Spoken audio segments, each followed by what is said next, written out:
now. Yeah, my suffering is a sign of commitment, so Saturn will reward me. Yep. That's why I don't take ibuprofen. Okay. I'm kidding. Yeah, just you gotta remember not to rely on that benefit planet you have because it'll hurt you if you do. Yeah, I gotta let myself feel pain sometimes. Yeah, Anyways, Jupiter will bite you in the ass. back to the podcast. Yeah. You're listening to Post Credit Depression. Kaylin is not ready. She's still clicking. I see it. I am clicking, but I'm just refining. But I'm listening. Oh my Are gosh, you she's ready? putting like Are you ready to stickers bring it on. in? For me to bring it in? I literally have my fun fact already. Oh, That's what I was asking. God. Do you want me to go first? Do you want me to bring it in? No, I was just before I started. I want to make sure you were ready. Gotcha. You're listening to Post Credit Depression, where we talk about this week's current hyperfixation. My name's Mariah, and my fun fact is my skate androids both came in at the same time together because they're gay. My name's Kinsey, and my fun fact is that I'm a hopeless romantic, and I hide and seal it away, and I try to put it in the deepest parts of me, but I think about it Oh every my God. second of every moment of every day. My name is Kaylin, and my fun fact is I basically journal and document every part of my life with Google Slides. That was the best one! But I hide it away in a deep locket at the bottom of the ocean. But it still haunts me, and I think about it every moment of every day. We all know you're a hopeless romantic. You and I bond over it all the time. I know we find the best webtoons, and one of our faves ended already, and it's just like, I'm what? gonna be I need to. honest. What? I never read the last episode of Daytime Star. I didn't. You didn't. You didn't read like the legit last episode because there's like Yep, more. She made like an epilogue episodes. I saw Like that. I'm probably to see like some future shit of them I mean, I older saw or that she's something. like doing like a spin-off or something, but I don't know if I'll read that one. Sometimes I won't watch the last episode of something simply to never feel the ending of it. What? That's how I felt. I didn't want it Just to You know here end. and what? there. I do that with Titanic. After, right before the iceberg hits, I stop watching. Just here and there. I don't Just do like it all the time. I'm like, wow, she met this cool boy, ran away from her abusive husband, and they're in love. That's the story. Goodbye. Dang. Yeah, I don't do it with everything. It's really just here and there. It's you can't even like plan it either. It happens when it happens. They got off the boat, and she ran away with him, and everybody is happy. Okay, so I just checked, and I read the last episode I read was 71. 72 says series finale. I never read it. And then they've done like spin-offs. But like I never read the last. I'll read it tonight maybe. I was just sad that it ended because that one was really good. It was really good. They had really cute scenes. She didn't show enough smut in my opinion, but after waiting so long, I would imagine that like give me what I asked for, my slow burn, and she'd be like, tease here, tease there. All right, next episode, I'd be like, damn. Yeah. All right. Hey, it gave us more than Midnight Poppyland did. Yes, Midnight Poppyland had my soul in a chokehold, and it's like, pay with a couple other souls, and I might show you them kiss again. Hands up. Not doing the slide anymore. Okay. Midnight Poppyland, what episode are they on now? They're on episode 116. I haven't read since 108. Wow. Yeah, I haven't been checking Midnight Poppyland because I've been disappointed every time I fucking read it. I need to make it my homework one night to get through maybe to a certain arc, because I read all of Lore Olympus back when they had over 100 episodes as well. I couldn't stop, so I'm sure if I got hooked, I would just be webtooning for days. I sound like Rick. I'm like burping while talking. I actually caught myself up to Lore Olympus, and that's saying a lot because there was like 100 episodes I hadn't read since you've read it, Kaylin. So yeah, I know there's a lot more out there.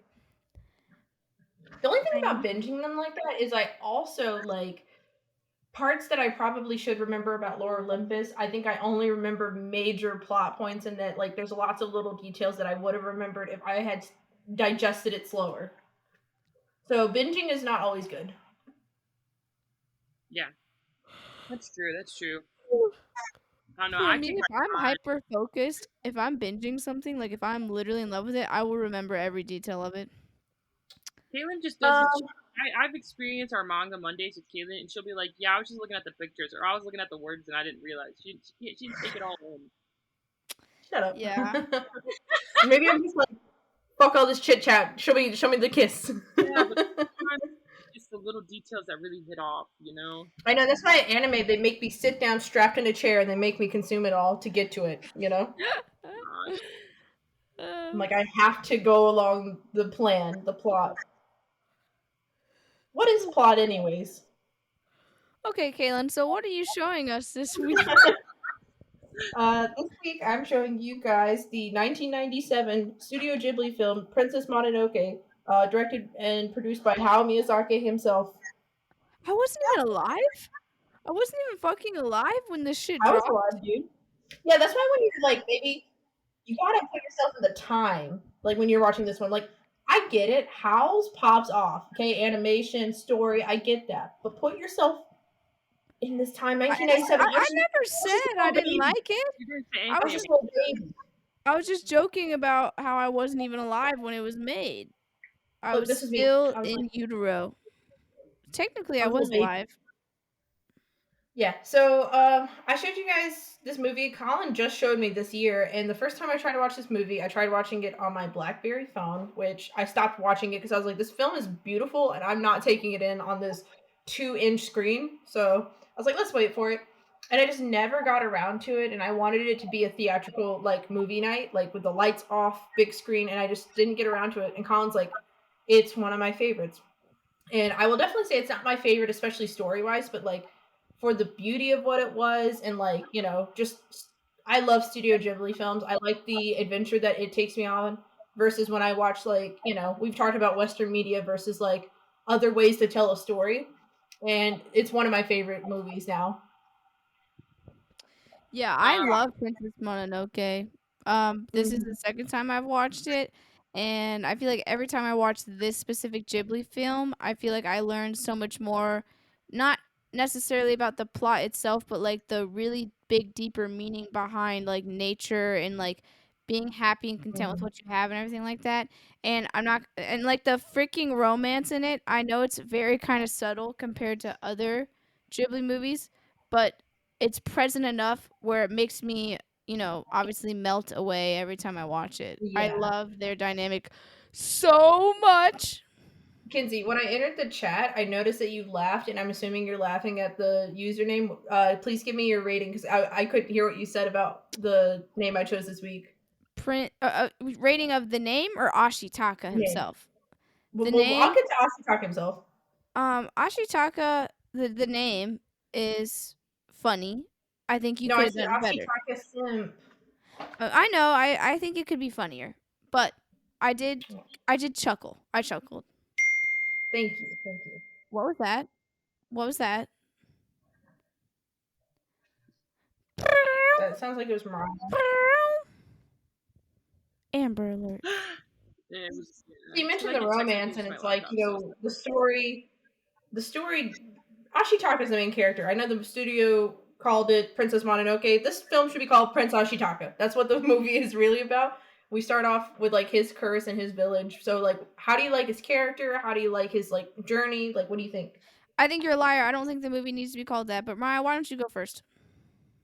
You'd asked my initial thought of the film, and I think I told Kaylin already. Back when we were going through our Ghibli marathon, where we watched Spirited Away, we watched House, we watched Ponyo, even though I fell asleep. I remember saying the two movies specifically that were Studio Ghibli movies I wanted to watch, I heard good things about, was Princess Mononoke and Kiki's Delivery Service, which was not worth the wait, but whatever. Those two specifically are ones I saw a lot of people talking about, and I really wanted to watch them, so I was really excited to get to watch this one. And it you know, at the end of the day, it is a Ghibli movie. I told Kaylin, like, they all like have their own style, and I love it no matter what. Even if I'm like, that was a bad movie, like, the art and animation and the story behind it is still good. Was that what you think about Princess Mononoke? No, I wanted to answer that first question because we moved on before I answered it. What I thought of... Sorry, Kinsey said, what do you think about Ashitaka? I'll talk about it, and I was like, fine. I know. What I thought of him was he was a man.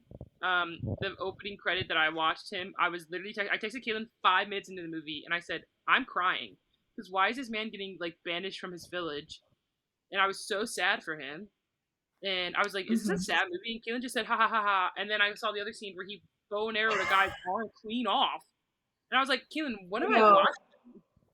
Sometimes I know. I was Maya, shocked when I was watching it with Colin. My mouth was agape. I was like, I've never seen a violent Studio Ghibli film like this before. Holy shit! sometimes They Maya cut be limbs off saying left and right. random. She be saying random moments that made her cry, and I'm like, really? It was that one for you?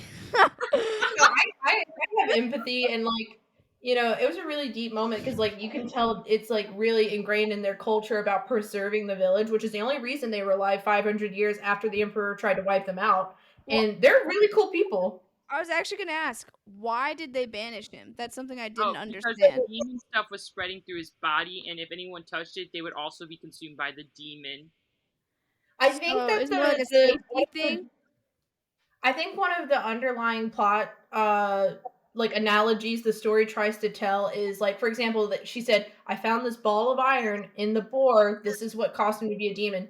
It's war, hate, and all that. And he even said, when the wise woman asked, are you prepared to learn your fate, Ashitaka? And he said, I was prepared when I chose to let my arrow fly, which is like him participating in violence. And, you know, that's the thing, is that culture, they almost got wiped out by the emperor, but instead of fighting back, they fled because they just want to live a peaceful life. They're very peaceful people, which is why we have Ashitaka's character, who you notice when he's like talking to samurais, he's like, please don't come for me, like, you know, leave me in peace. And they're like trying to shoot his deer, Yako, which I love him. I think his name's Yako.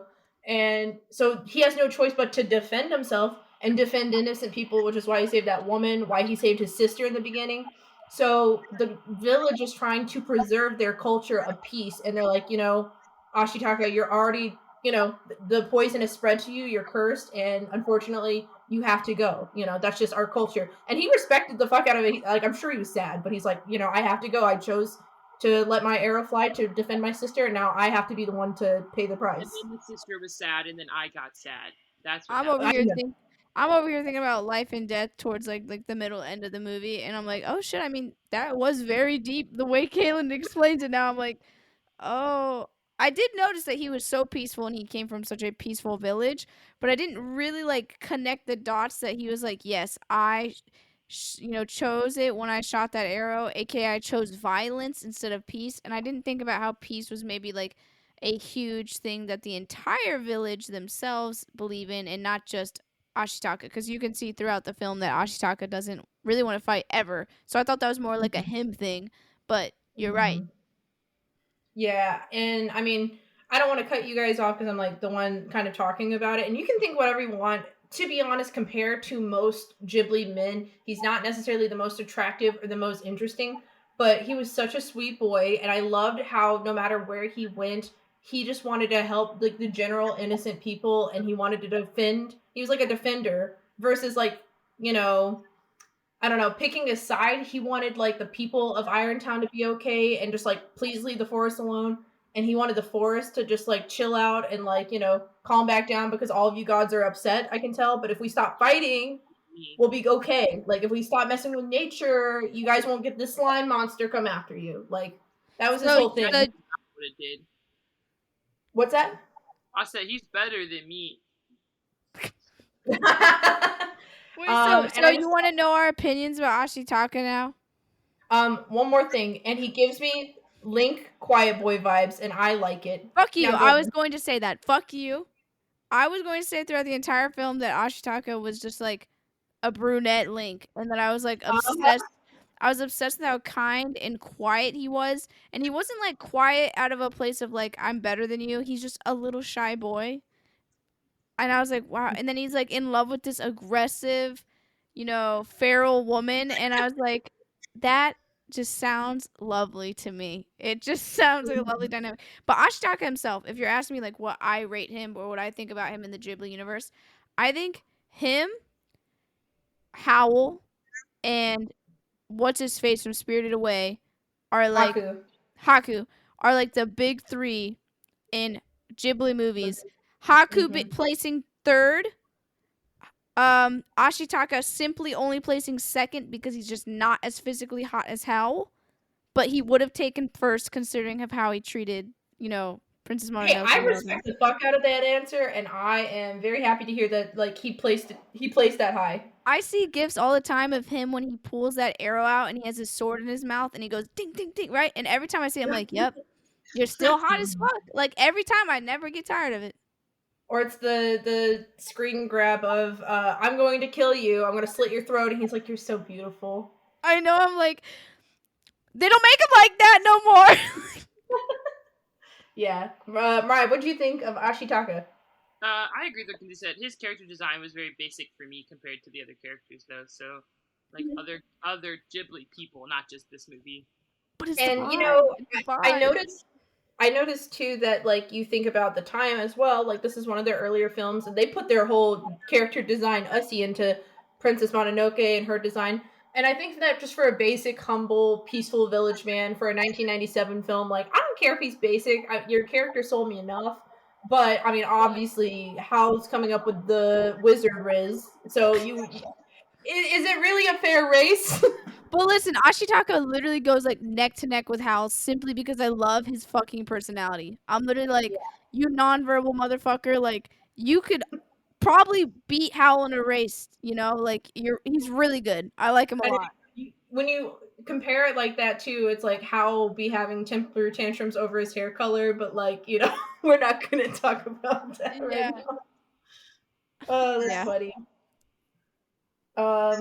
Yeah. So I mean, we can start talking about, I guess, like the general plot. Like there's lots of different parts, but like the main thing is like we discover Irontown, this like village trying to separate themselves from the Emperor because the Emperor is like all about war and like he's trying to seek immortality.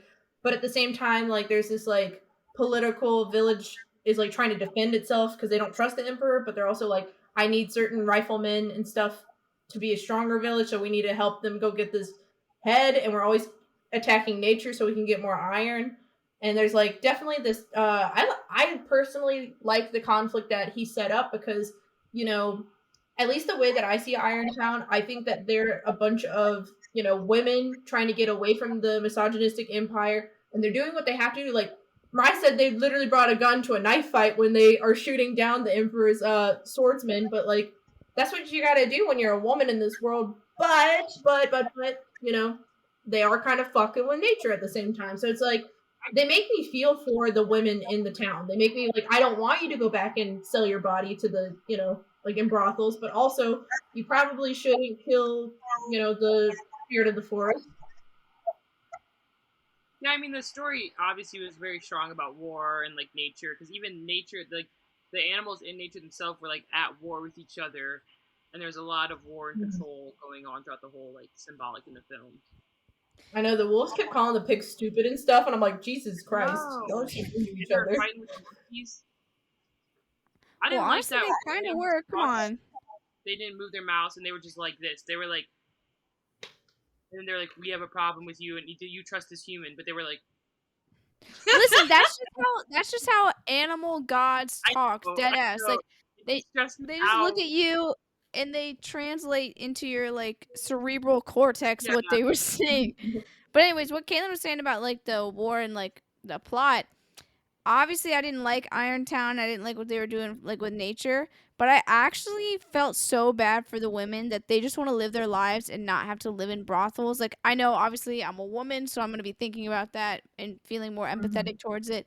And it makes me sad that there is no other options according to what we're seeing with the Emperor, that they could like live peaceful lives without eventually men treating them like shit and either raiding, like even if they had a peaceful village, men could have pulled up some samurai and started raping all of them and shit like that. Held them prisoner. Like honestly, I think they were doing what they had to do. And honestly, I defend them bitches. Now, what I don't like is that they were obviously killing nature and like getting all this iron and shit. Like they could have maybe went and tried to get the iron in a different way if there's another way. Yeah. I think that they were so trying to rapidly get it that like you could see there's this competition to make sure that I stay stronger than the Emperor's army because the Emperor was coming after them. Like that, I think there was some desperation. I like at the end of the film when Lady Eboshi, she got her arm cut off. She said, "Where's Ashitaka? I need to thank him, and also we're gonna rebuild this village, but we're gonna do it right this time." So there's this character development too that like by the end of it they realized basically they picked one too many fruits from the forest, and that like they kind of got they're hurt by it. So they're like, you know what, we should have shown a lot more respect for nature. So it's like, yeah, Irontown, I don't hold anything personally against them. Like, emotionally, I don't like that they fuck with nature, but I'm like, you really had to do what you had to do. Like, y'all are women. When you first meet if they had made it just a greedy man, raiding the forest, I wouldn't have felt bad for the like town at all. But like the fact that it was just like this women like fighting misogyny, I don't know. It was pretty cool. I was like, yeah. Good, because when they first showed her, I was like mad still. I was like, wow, she's destroying the army for these weapons, blah blah blah blah blah. Like, I don't care if she's a man, woman, or whatever. Like, I'm annoyed. But then you get to know more of like the story behind her, because at first you're just like, she's clearly the antagonist. She's destroying the woods for these shitty guns, and you don't really understand what's happening until you get to know more people in the village. Basically, the biggest problem is always men. The emperor shouldn't have been the way that he is. The shitty, samurai shouldn't be the way they are. That fat guy that was looking for the head, trying to get money, shouldn't have been the way he is. And if you look at the pattern, they're all men. They're fucking all men. So wow, you guys, did I even need to make a presentation? Because I feel like I need to show it because you're hitting most of my slides. I'm gonna start, okay, Kinsey? All right, cool. I'm happy to hear this though because I felt the same way, but I thought it. Oh, well, I gotta wait for you to come back. Hurry. Black Kinsey, I'm loving. Even though I know you saw this movie first, and I didn't really introduce it to you, but like, wow, I felt the same way when I saw the women of Irontown, and I was like, oh wow, they're really making me feel conflicted, like Ashitaka, because Ashitaka still wanted to help them too. Like he showed up and he's like, hey girls, are you okay? Do you need help? And like they were willing to work 4-day shifts to keep that place afloat simply because they didn't want to be in brothels every day. Like, that's so sad, and that like shows how much they were willing to sacrifice so that they don't have to just have sex with men all the time. And like Hayao Miyazaki, for like just casually putting that in the movie, like I'm not saying I don't like it, I'm just saying like he's a real bitch. And and he does it in like a PG-13 way where like obviously if a kid's watching it they're not gonna know what brothel means, but it makes me sad because that is like a real life thing, and it's like women feeling forced to sell their bodies, or sometimes having no choice. You know what I'm saying? Like literally, if you're in that kind of era, what other choice did you have? Yeah, sometimes the best stories with conflict, it kind of reminds me of Attack on Titan, where you get perspectives of both sides. You know what I mean? Like, you really, like, get to see the lens of, like, not just the fucking, like Mariah said, the generals at war and the emperor, but you also get, like, a glimpse into the people's lives and maybe why they're doing what they're doing. All right, Mariah, welcome back to class. All right, let me screen. Mariah said, this is going to be funny, I think, personally. And share. All right, let's do the wave when it comes up. I don't see anything. Okay. The wave. Do the wave. All right, guys. I need to title this presentation, but this is... Oh my god! That's so funny! In the Zac Efron... Bitch! She's already using fucking High School Musical memes now. Like, and she did it so well. Yeah, I know. I was like, throw this together. Mariah's like, you don't have to make it that like pretty, or like, you don't have to put the pictures on. Lady Eboshi's more of a boss than we let her be, because if a man was doing it, he wouldn't get as much. You're taking all my slides away, like okay. And I'm so happy about it too. I'm not mad at you. I'll just shut the fuck up, please. So, I know. All right, so I have to read it out loud for the viewers, but we'll be posting the slides to our Instagram pretty soon here. But why Lady Eboshi is not all that bad. That's the title slide. Next slide. I know what you're thinking. And then I stole this from the Google, so I'm just like quoting this. Lady Eboshi is a greedy woman who has no care for the natural world and is willing to kill the forest gods to get her reward. Which technically, she was killing the forest guard because the riflemen were loaned to her to help her start Irontown. So she was just indebted to them, but she didn't trust them. So she made sure that the women were like well prepared for that ambush. But she's like, I kind of have to go because I'm like in debt. But whatever, Also, those are two different Zac Efron pictures. I know. I know, that's good. Yeah. All right. She has a nice. I thought you were gonna say she's hot. I thought you were gonna say she's hot on the first slide. Hold on, Kinsey. Stop taking my slides. She has a nice side. In spite of her ruthlessness towards nature, she has a compassionate side. She cares deeply for the people of her town and is loved and revered by the townspeople for protecting them. And then that one was from Google. This one's my own words. She gave work, food, and shelter to the women who were used to have, I don't know, I said that, I'll fix that later, who had no choice other than to sell their bodies to men. That is your emperor society. Like, that's your president's country. But not my Queen of Boshi. She's not a man. Oh my god! Imagine if her character was a man. The emperor was a real bad guy. Ew, men. Imagine if her character was a man. Girl, I'm throwing up right now. Not the Bratz meme in the 3D model one too. So I put the pictures of like the war to just like really show like the desperation of like they were being attacked. Not only for their iron, but like I'm sure that there was misogynistic men who were like, why do you guys think you could be your own village? Like, give us that iron that you work so hard to get. And Lady Eboshi was just popping off those guns to protect her women. You know what I'm saying? Mm-hmm. All right. Strong female leaders, anyone? So, like, I really also, like, I tend to have a type in anime where, they're usually the one in charge. Either they're general, Hokage, or, just the leader of the town. And, like, they're always mean, but they're mean with, like, this, like, purpose and this goal-driven, like, yeah, like, for example, when those men flew off the side of the, cavern, she's like, let's get the living home. And it's not that she was being a dick. She's just like, we have, energy, resources. This is a dangerous place. And, like, I have my priorities straight. Not the nicest, but, like, strong female leaders, She's anyone? giving Capricorn woman. Yeah, she does. Yes. With a Cancer moon. All right. Is she bad for the forest? Yeah, but so is Apple. She's just playing the same game the Emperor is to advance in this misogynistic society. Literally, Kenzie took the words out of my mouth. Apple, but so is Apple. Apple who? Apple is in the company. Okay, that's what I thought, but I wasn't exactly sure. I'm just saying, I'm like, if people just shit on her character because she's bad for nature, I'm like, listen, dude, like, she's just trying to, like, make it in the world, too, and there's, like, corporations, like, in real life you could be that mad at, in a man's world. In a man's world. All I'm saying is her character could be worse, and it's not all bad. And then I put that, like, nice scene of her at the end where she was, like, starting to have her character arc redemption, which we love. So, yeah, I think that that's the end of the slides. I think Hayao Miyazaki did a really good making a villain that I couldn't hate, so. Kaylin, that was so good. I'm so sorry that I spoiled some of it, because I honestly think I would have been, like, throwing up on the floor right now from laughing so hard. Because you're good. I love the consistency of Zac Efron throughout every slide. Or this one. That was so good. That was good. That's throwing up. Oh my god. Literally, Kinsey was taking my slides. I was like, you know what? Like, I'm happy that you actually agree, though, because if I was sitting here arguing with you, like, we would be getting heated right now. I can argue it if you want. I strongly feel this. That was hilarious. Wow, we should do a slideshow for every fucking podcast. It's only when I can think of something that, like, is wildly controversial that I want to visualize.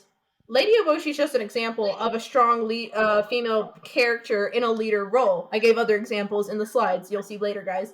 But think of Zero too. She's technically not in any leadership position. She's a tool of that military, but she's still a dominant woman, and she still does whatever she wants. Type of dominance. Like, I want someone who, like, doesn't like me.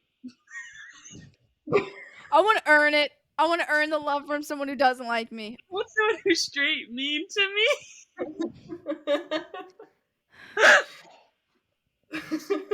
Why was I raised to misunderstand, like, how to be treated? Like, because, like, when someone's being mean, I'm like, do you have a crush on me? 'Cause, like, it's fine. That's funny. Good slideshow, Kaylin. Thank you. Honestly, I was like 10 more minutes.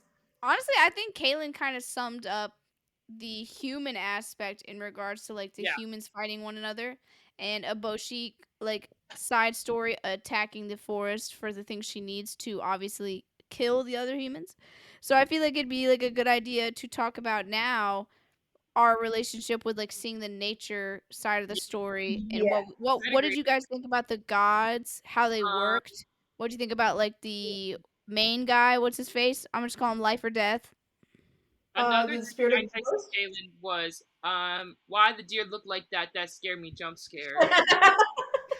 That scared me. Jump Why do you look at scare. me like that? Because I thought it was just a deer at first. I didn't realize that it was like the spirit. So I was like, his deer was there, and now I'm looking at a scary thing. And he was just so calm looking at him. I'm sorry, if I woke up from consciousness and I saw them, I'd assume I'm in hell. No, he was not calm. He was looking at you like he knew something. He was like, Yeah. Yeah, I like and that. I was like, oh my god, like what do you know that you're not telling me? I think he could see something in Ashitaka, like something to do with like his peaceful nature and his ability to bring peace. Yeah. And I think that's why he was willing to like, heal him or spare his life. I know And he's it like, was I'll make an interesting. exception. Obviously, I think he does control an extent of life and death, like kind of when he brought that boar to an end, like, instead of saving him. But, I think that's just the cycles of life. And he's like, you're not ready to go yet, bitch.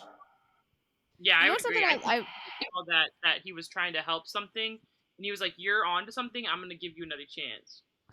yeah, something I thought was so cool with specifically the main god's design. What's his name again? Y'all know his name? The spirit of the forest. The spirit of the forest. Something I thought was so cool is usually when you see like gods of life and or death, they don't like. I mean, from what I've seen, it doesn't mean it doesn't exist. I'm just saying it's not that common. I love the design factors where when he steps, things grow and die all right away. Like it's not like usually when I see God or life like beings designs, they like step You do one or the other. and everything's like growing or everything's dying or there's two of them. But he was both of them, and it made me feel like pushed and pulled where I was like, can I like this spirit of the forest because he's actively making things grow and die all at the same time whenever I was around him, and I was like, that's I think it so was like weird. must be how much power he had to, Yeah, that was pretty cool to put it all in one person. Like usually you see it like in two people. So I thought that was kind of cool. But yeah, his face really scared me. Yeah, and then what's her name? It starts with an M and it's the main wolf god. What was it? Moko? Moro? Moro? Moro, yeah. So Moro gets shot by a Boshi, which, again, another point docked for my queen, but those iron balls caused death, like slow, painful death to the gods. And she told Princess Mononoke, she's like, I'm going to die. And she's like, no, you're not. And she's like, yeah, I mean, I've lived long enough, but I will die, Mm-hmm. Yeah, I did kind of wonder why, like, if they are gods, like, because they just casually labeled them as gods, why can they die? And then what is their purpose if they are gods in this world? Like, we never really got more of a background on, like, why does the boar god exist? Why does the wolf god exist? Seems like The they were just apes. like, yeah, like, there's probably an ape god. Like, She why do did they say exist? something along. There's a line or a quote that Moro said that, like, her time has come on this, like, plane of existence. She's like, it's time for me to rest so I can go and live out the rest of eternity in the sky, something like that.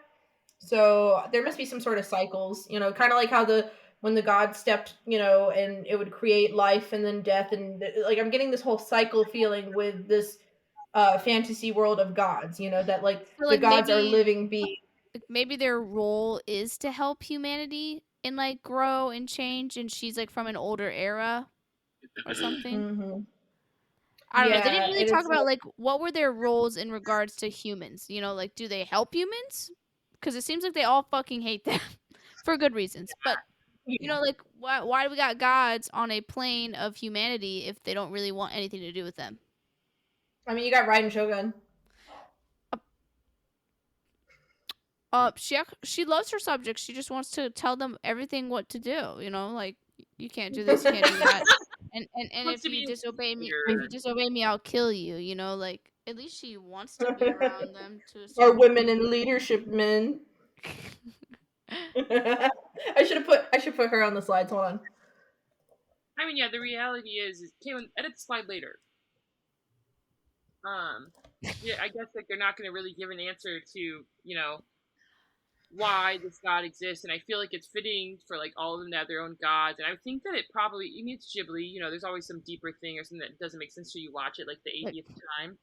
But like I think it would Spirited be Away. Still don't know that what's going Like, on. why is that bathhouse? Like, what is bathhouse? Bathhouse.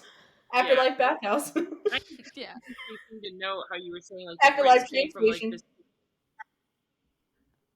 that the What? Can prince you came from this wait? like Restate that. Restate the entire thing, just because we were joking too um much. I was saying that Don't forget. ah! Like, I think it's an interesting thing to note about like how you said the prince came from like such a like calm and like violent free village. Like who knows like how time works in this particular Ghibli film, and like the years have gone past and the gods like they all knew that the gods existed. So like why'd they fuck with them? Why did his village not fuck with them? Like what was really like happening?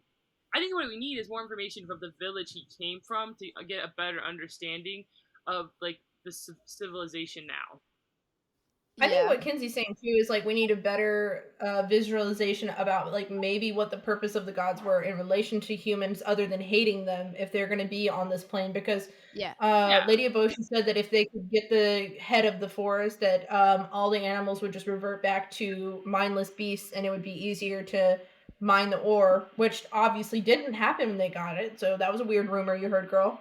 and that's why I think knowing Yeah. more about the prince's village would help more, because they seem to be more in tune, like spiritually, with what they were doing and what their purpose was. Yeah, and I think Yeah, that's you just look how at like Ghibli movies are, where they like will purposely not tell you everything, and they're like, leave Yeah, it up for interpretation. You don't need to know everything to enjoy the movie, which is mhm. chill. I'm just a Yeah. curious being, and I wanted to know, you know. Yeah, I agree. They're not going to explain everything because they're Ghibli, but yeah, it would have been a nice to know. I think that definitely, like, because, someone might say that there's no proof that they were more in tune with nature, but look at Yako, the deer.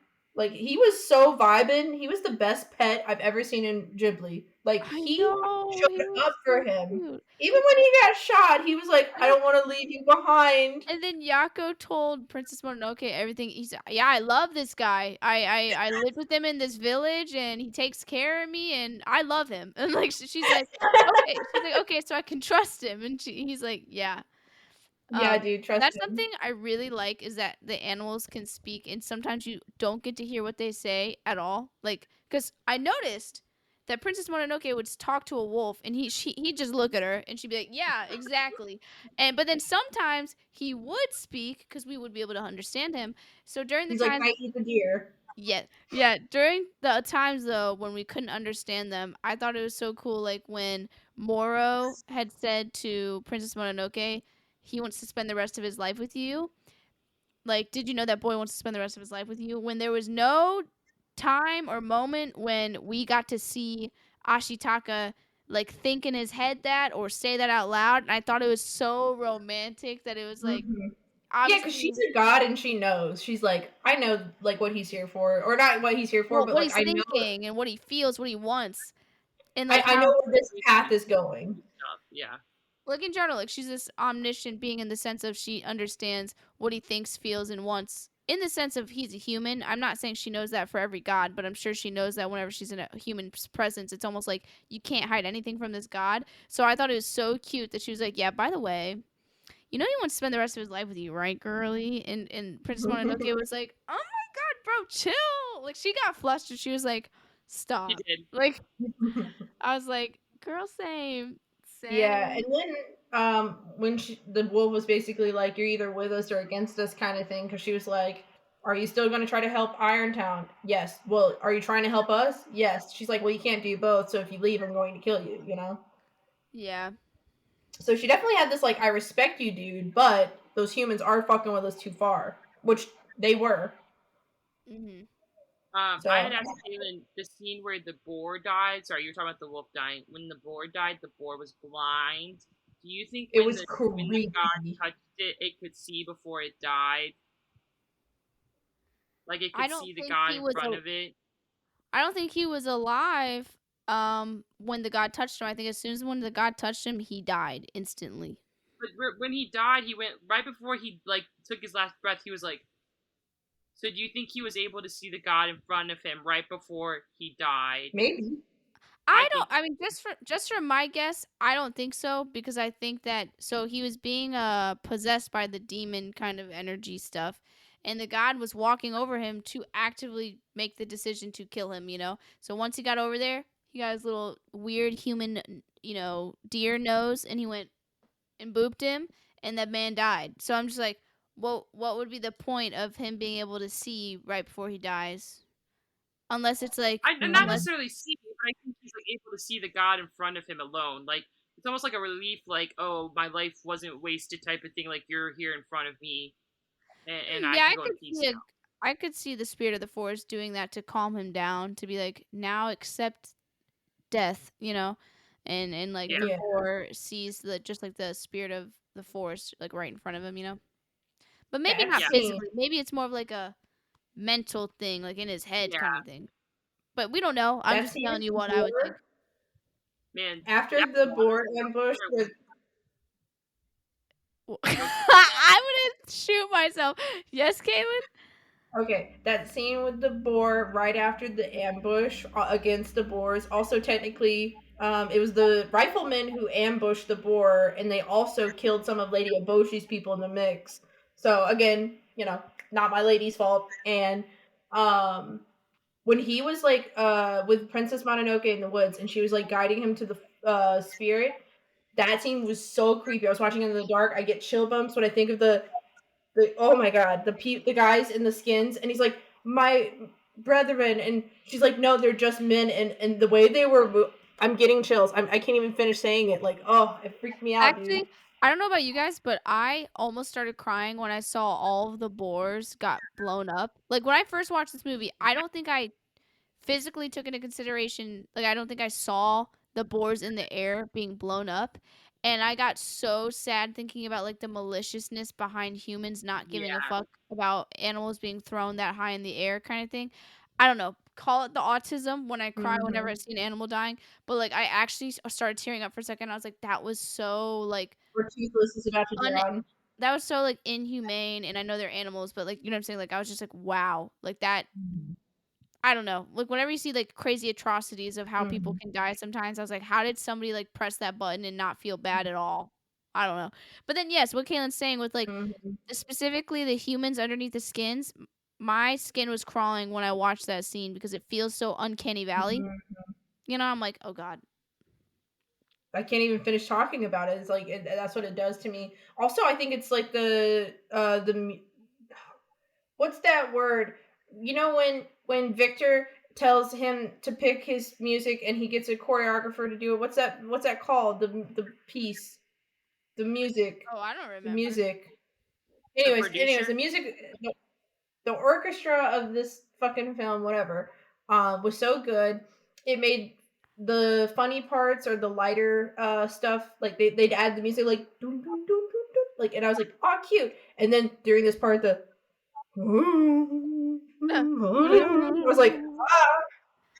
Yeah, I will say something about Hayao Miyazaki that he stresses me out about is that you will just watch the most like uncanny valley or unsettling scene, like for example the boar and thinking he's people around him and all that stuff, and then at the end, or seeing tons of people die, and then at the end they're all like, but that's life and it's the cycle of life, and they're all like it feels very like almost Adventure Time. They're all sitting around like a fire and they're having so much fun, as if they didn't just try like killing a bunch of people moments before. Like he constantly has these themes of war and like explosions in his movies, and that's like some really deep ass shit. So to have that sitting right next to a scene where they're like fishing and stuff, I'm like, sometimes your mind kind of stresses me out, Hayao Miyazaki. How quickly that Virgo man. Like we don't just forget that we just visually saw that. I don't know. I still love it. Yeah, but it's unsettling. Yeah, the ending, the like last half of the film was so disturbing. Because you also talk about the like amount of people that died after the god of life got like beheaded. That slime monster killed so many, like just the way that it like ate people was so creepy. They were floating around in it. Yeah, it was pretty bad, and I think that it hits like a weird moral section because it's like all those people died. You just watched all these animals die. You literally saw a god in front of you, like, and y'all are just living life like nothing happened. Two gods I died. know. They literally act like they just had coffee or something, and I don't know. It like I will say that kind of stresses me out. Like I know. I feel the same way. watched You're the just like, spirit god appear in front of you, and then you tried to kill it, and you're okay. you feel like you get hit by a truck, and then like you get invited for some coffee, some tea, and you just get up and walk to the party. I don't know. Like that's how it feels. I'm like, Yeah, I agree. Whew. Yeah, that monk man, I wanted to punch him in the face. I'm like, literally give it back. You're about to get slime eaten. Like, what are you doing? and why did he get a good little ending? What was that about? He didn't deserve that. I'm sure the Emperor, she'll take care of him because they already didn't like each other. Yeah, the Emperor has needed to get some his priorities straight because like that whole like your whole country seems really fucked, dude. You need to start advancing a little bit, like Yeah. When we met him at the beginning, like the little dude, the short guy, when we met him at the beginning of the film, I thought he was gonna be like a funny little side guy that came back again later with like some comedy. And then I was like, damn it, we don't like you. So that kind of sucked. Yeah. We didn't talk about Princess Mononoke very much herself yet before, we hop to the ending there. Yeah, I mean, I kind of agreed with you, Kaylin, in the sense that I felt like she wasn't in the film as much or as prominent in the film for like what I thought she was going to be at least. Yeah. But overall, I That's liked why I said it should be called Prince Ashitaka. That was fully a joke. Like, I don't think it should be called that. I just am saying she's not there. Yeah, I liked her character. I liked the loyalty that she stood by. She was like, "No, this is my family. I don't like humans. That's it." And I liked that even though like they obviously fell in love by the end, like she was like, "I'm going to stay out here with the people that care about me, that I care about, that I love and support, and you can do your thing, and we'll see each other when we see each other." He's like, I'm already banished. We could be like outcast together. I think the whole reason why I like the way and this is just my opinion, you guys don't have to agree.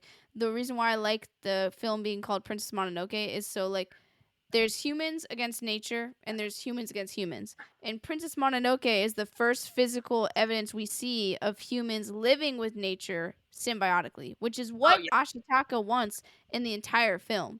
So, like seeing her, besides the fact that they're so compatible and all these other different layers, is like she's that representation of what he wants really bad, and she like makes such an impact on him just meeting her. He was like, I like this person and what she stands for and what she believes in and how she's simultaneously also a person doing this, not just like a god or some spirit, right?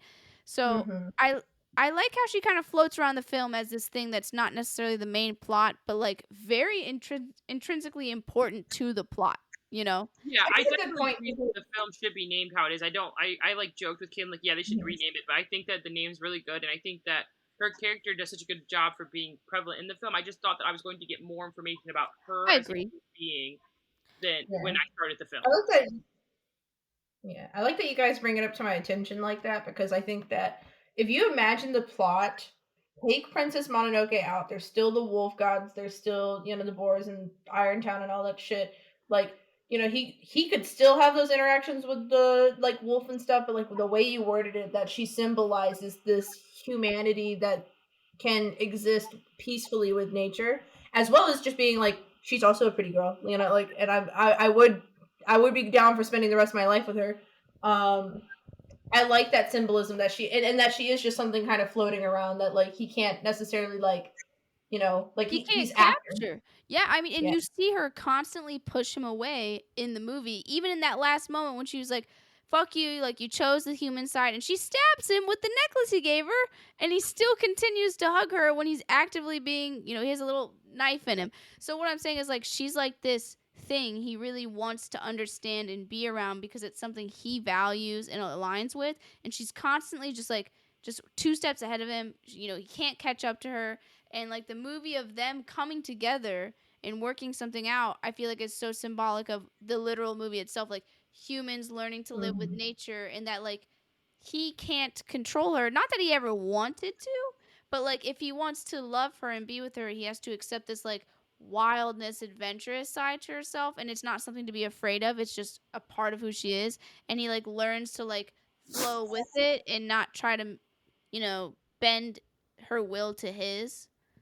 I don't know. I think it's so cute and so romantic, and like I don't know, she's almost like this like fairy that flits around and he can't really like I think her. you made me like her character a little bit more with her description. I did say to Maya outside the podcast that I thought that I was going to get a lot more personality with her. You know, oh my god, I hate humans and I live in the forest with wolves.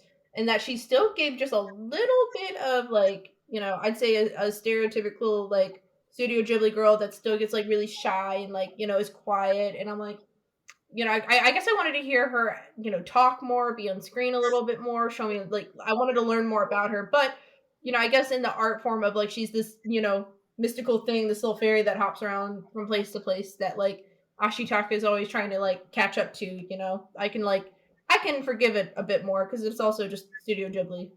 Yeah, I mean, and like they believe in the same things, and I kind of liked how he didn't get to know that much about her. And yes, she's a pretty girl, but there are a lot of pretty girls in the whole movie. And Ashitaka doesn't feel very like you know, attracted or wanting to be with any of them. So it's quite clear that he's interested in getting to know this mysterious girl because of who she is, and not just because she's cute.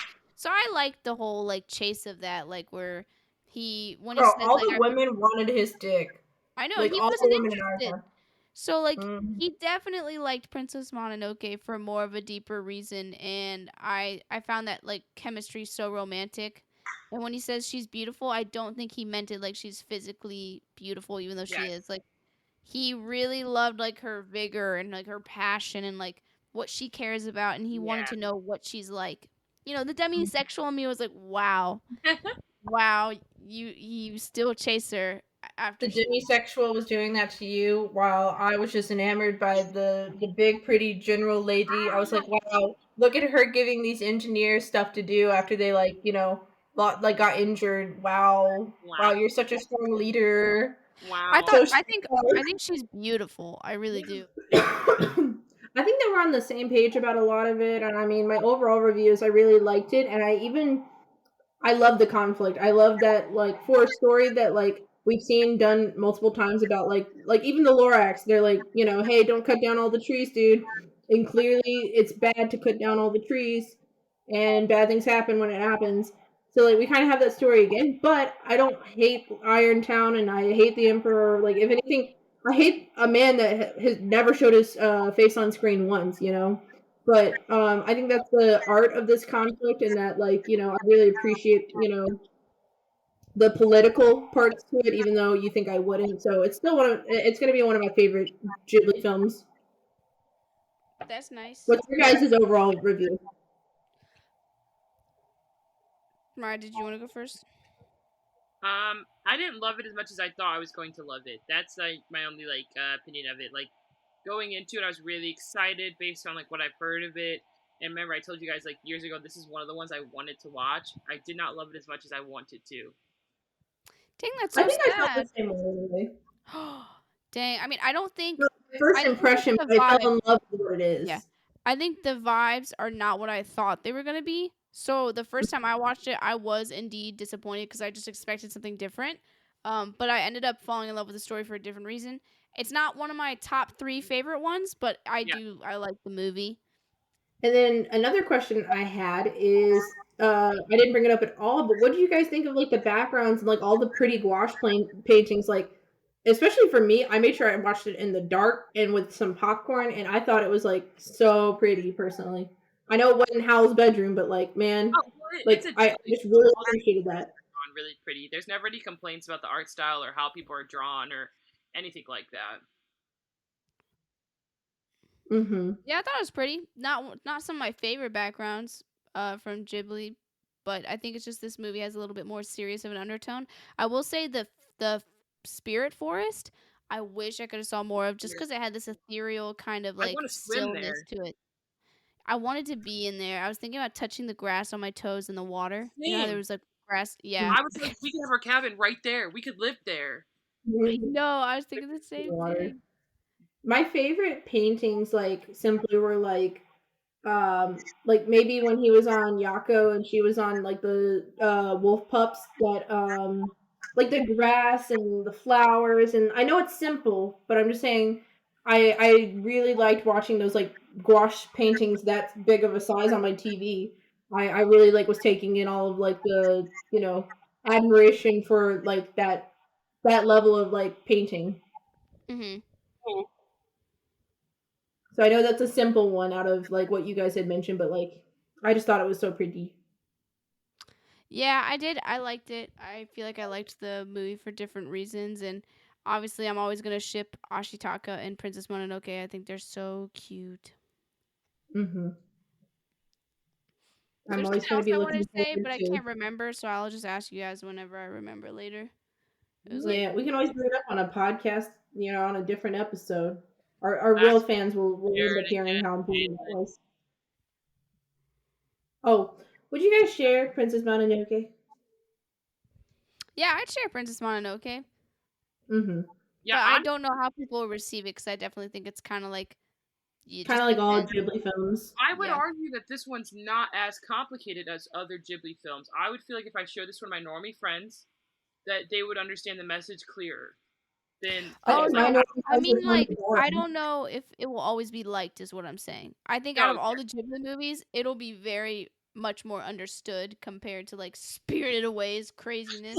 But like I feel like some people who don't value what this story really talked about and like they'd have been like, why are the women in charge? Like I don't know. Like I hope yes, I'm not friends with people 100%. like that. But I don't think they wouldn't. I don't think they'd understand the undertones of why I even like the movie. So Mm-hmm. I feel like there I could be a agree. high chance of people being like, out of all those Studio Ghibli movies, this one's kind of slow, kind of boring, and I'd be like, Yeah, I don't that think would be so, good to but hear. Like somebody watching it and saying it's slow and boring. Because I will say that I was expecting a different vibe, aka the vibe I was expecting might have been a little faster pace. But like watching it for what it is and its time and the subtleties and like the pace that they did deliver everything, it's just like I get it. You guys get it. I think that if I show somebody too normie, they'd be like, "That was a long movie," you know. mhm. Um, Kinsey, what are you showing us next week? Mariah, what's my list? Can I see my list, please? Yeah, It was let's pull it up. vampire, dude.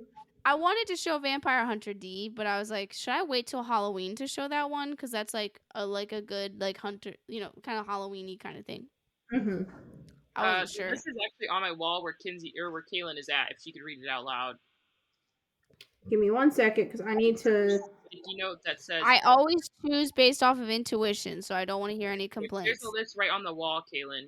I don't know what you're doing. One of us has to be intuitive. I was sharing the slides with myself. It's to the right. Is it podcast ideas? You want to do the Hillary Duff movie? No. No, read the list. You want to do Wizards of Waverly Place? Read the list. That's the list. Read it all, not one by one. Wouldn't I be reading it all anyways? No. All right. Let's go with How to Train Your Dragon. Let's go with the first. Oh, really? one. Yes. Let's go with the first one. Good week. I'm I can sad catch up too. I wish I could watch it with one of you guys in person because I like shaking.